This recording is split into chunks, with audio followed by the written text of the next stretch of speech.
Last time जब मैं mall से घर आ रही थी तो मैंने देखा अरे रास्ते में तो डायनासोर फेयर लगा है। तो फिर मुझे याद आया हम लोग कैसे बचपन में मेले में जाया करते थे। तो मैंने अपने हस्बैंड से बोला कि चलो नेक्स्ट डे हम लोग ये फेयर में जाएंगे। तो मैं मेरी फ्रेंड हम लोग तैयार हो गए मेले में जाने के लिए। तो एंट्री फ़ीस थी इसकी 80 रुपीज़ और मैं आपको एंड में बताऊंगी कि क्या ये 80 रुपीज़ हमने वसूल किए या नहीं। जाती हमारी नज़र पड़ी कैमल पे, सोचा कैमल राइड करते हैं, बट मेरी फ्रेंड ने बोला कैमल राइड नहीं बम्पी राइड हो जाएगी। तो फिर हमने प्लान ड्रॉप किया। फिर जैसे ही हम लोग एंट्री करके अंदर गए देखा डिफरेंट टाइप्स ऑफ डायनासोर थे। देखने में काफ़ी इंटरेस्टिंग लग रहे थे। गुल्लू तो गाड़ी में सो गया था, लेकिन जैसे ही उसको बोला अरे डायनासोर, तो वो एकदम उठ गया और बड़े मज़े से उनको देख रहा था। यहाँ पे मैं और मेरे हस्बैंड दोनों मस्ती करते हुए कि देखो ये डायनासोर तुम्हारी तरह लग रहा है। वो मुझे बोल रहे थे देख ये डायनासोर तेरी तरह लग रहा है। बस ऐसे ही हम लोग मस्ती कर रहे थे और डायनासोर को देख रहे थे। फिर शायद मेरी फ्रेंड के अंदर डायनासोर चला गया था। वो डायनासोर की तरह मूव करके बता रही थी, बहुत ही फ़नी लग रहा था और हम लोग बहुत हंस रहे थे। और फिर हमारी नज़र पड़ी ये डायनासोर पे। ये मुझे डायनासोर कम और मुर्गी ज़्यादा लग रही थी। इसके सर के ऊपर पूरा ऐसा लग रहा था मुर्गी ही है। फिर हम लोग पहुँचे फाउंटेन वाले एरिया में। ऊपर से पानी गिर रहा था और मस्त हवा चल रही थी।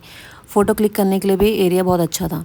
हमने सोचा चलो कुछ फ़ोटो ले ही लेते हैं। जैसे ही हम लोग फ़ोटो क्लिक करने गए इतनी स्मेल आ रही थी पानी से, पता नहीं कब से वही पानी वो बार बार रीयूज़ कर रहे थे। एयर तो बहुत फ्रेश थी, बट पता नहीं पानी ने पूरा मूड ही ऑफ कर दिया। लेकिन हम लोग भी ज़िद्दी थे। जैसे ही हमारा फ़ोटो सेशन ख़त्म हुआ हम लोगों ने एक दूसरे की तरफ देखा और सोचा चलो भाई यहाँ से निकल ही लेते हैं। और फिर हम गए उस जगह जहाँ पर हर लड़की का दिल अपने आप खींचा चला जाता है, यानी शॉपिंग वाले स्टॉल्स जहाँ पे बैंगल्स, क्लिप्स ये सब थे। और फिर हमारी नज़र पड़ी एक पापड़ वाले स्टॉल पे। वहाँ पे डिफरेंट टाइप्स ऑफ होममेड पापड़ थे और भाई साहब 200 में 5 पैकेट दे रहे थे। पापड़ टेस्ट किए तो अच्छे लगे, तो हमने ही बोला पैक कर दीजिए भैया। और फिर हमको अचार तो नॉर्मली लगे, लेकिन येस वो कटहल वाला अचार कुछ अलग ही वाइब दे रहा था।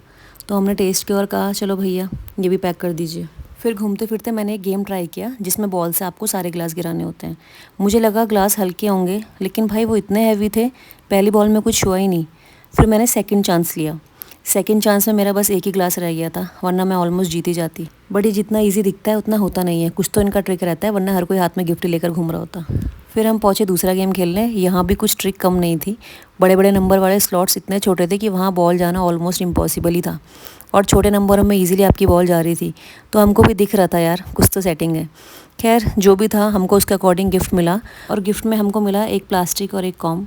खैर जितने पैसे लगाए थे उतने वसूल हमने कर लिए थे, तो सैड होना तो बनता ही नहीं था। तो हम भी खुशी से अपना गिफ्ट लेकर नेक्स्ट एडवेंचर की ओर बढ़ने लगे। फिर इतने सारे झूले देख के हम लोग इतना एक्साइटेड हो गए थे कि इसमें बैठेंगे इसमें बैठेंगे। और फिर हम बैठे ट्रेन राइड पे। ये मुझे सबसे ज़्यादा सेफ़ लगी। इसमें हम लोग गुल्लू को भी साथ लेकर बैठे। सच बताऊँ इतना मज़ा आ रहा था, मैंने इतना एंजॉय किया। अपनी बोलेरो जैसी स्माइल दिखा के मैं इतना हंस रही थी, सच में ऐसा लगा जैसे बचपन वापस आ गया है। गुल्लू से ज़्यादा तो लगता है हम ही लोग एंजॉय कर रहे थे। अब बारी थी पेट पूजा की। सोचा दाबेली और गोलगप्पे ट्राई करते हैं। गोलगप्पे तो ओके थे, बट ये दाबेली ने पूरा मूड ऑफ कर दिया था। और फिर हमारी नज़र पड़ी कोलंबस पे, तो हमने सोचा चलो यार बैठते हैं इस पे। और पता नहीं क्यों मुझे हमेशा से लगता है जो लोग एंड पे बैठते हैं वो लोग सबसे ज़्यादा एंजॉय करते हैं।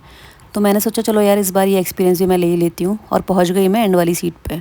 मेरे हस्बैंड और फ्रेंड ने बहुत मना किया मत बैठ, बट मेरे को तो एक्सपीरियंस लेना था। पहुँच गई मैं पीछे वाली सीट पे। स्टार्टिंग में तो बहुत मज़ा आया। मैं आराम से वीडियो बना रही थी और सोच रही थी अरे यार क्या डरने वाली बात है इसमें, मज़ा तो आ रहा है। लेकिन भाई जैसे ही 4 और 5 राउंड हुए स्पीड बढ़ी। मुझे सच में ऐसा लगा यमराज जी ऊपर से बोल रहे हैं आजा बेटी टाइम हो गया है। मुझे सच में लग रहा था कहीं एक्सपीरियंस मुझे भारी ना पड़ जाए। मेरी फ्रेंड भी चिल्ला के बोल रही थी भैया प्लीज़ झूला रोक दो। अगर कोई जल्दी डर जाता है तो भाई मेरा तो एक ही एडवाइस है, एंड पे बैठने का रिस्क मत लो, थोड़ा सा आगे बैठो और एंजॉय करो। अपनी आप बीती सुनाने के बाद हमने एंजॉय किया हमजा सोडा, सॉरी हाजमा सोडा। सब इसको हमजा सोडा ही बोल रहे थे। और एंड में सबसे डेंजरस और रिस्की राइड थी। सच बताऊँ यार मेरा भी मन था कि चलो इसको ट्राई करते हैं, बट अभी इसका खुद ही ट्रायल चल रहा था। तो हम लोगों ने सोचा पहले इसको देख लेते हैं फिर डिसाइड करेंगे जाना है या नहीं। लेकिन जैसे ही इसका पहला बैच गया इतनी आवाज़ें आ रही थी, लोग इतना चिल्ला रहे थे। ये सुन के तो हमारी हिम्मत ने जवाब दे दिया कि नहीं भाई नहीं जाना है। एक अंकल तो लिटरली चिल्ला रहे थे भैया रोक दो झूला रोक दो, और बाकी लोगों की हालत देखकर लग रहा था कि उनकी आत्मा भी शरीर छोड़कर वापस आने की तैयारी कर रही है। इतना कुछ देखने के बाद हम लोगों को लगा शायद हमने सही डिसीजन लिया है, हम लोग नहीं गए। मतलब एडवेंचर अपनी जगह ठीक है, लेकिन इतना एडवेंचर भी नहीं होना चाहिए कि आपको अपनी लाइफ ही फ्लैशबैक में दिखने लगे। अब हमारा पूरा एडवेंचर ख़त्म हो चुका था, हम लोग एग्जिट कर ही रहे थे कि अचानक से याद आया अरे यार इतनी मस्ती करने के बाद हमने कोई सेल्फी ली नहीं। और फिर हमने ली सेल्फी। अपनी ही वीडियोस बनाने में लगी थी, मुझे लगा कहीं हस्बैंड की फीलिंग्स हर्ट ना हो जाए, तो उनको भी फ्रेम में ऐड कर दिया। सोचा ये लाइट वाले बलून ले लेती हूँ गुल्लू के लिए, थोड़ा एक्साइटेड हो जाएगा, बट उससे वो पसंद ही नहीं आ रहे थे, तो ये प्लान भी drop. And yes entry fees भी टोटली वर्थ इट है। फिर हम लोग गए अपनी फेवरेट जगह डिनर करने। वहाँ हमने एंजॉय किया live music with some good food. And yes इतनी सारी कैलोरीज लेने के बाद आज हमारा डे एंड हुआ। Thanks for watching. See you next video. Don't forget to subscribe. Bye bye.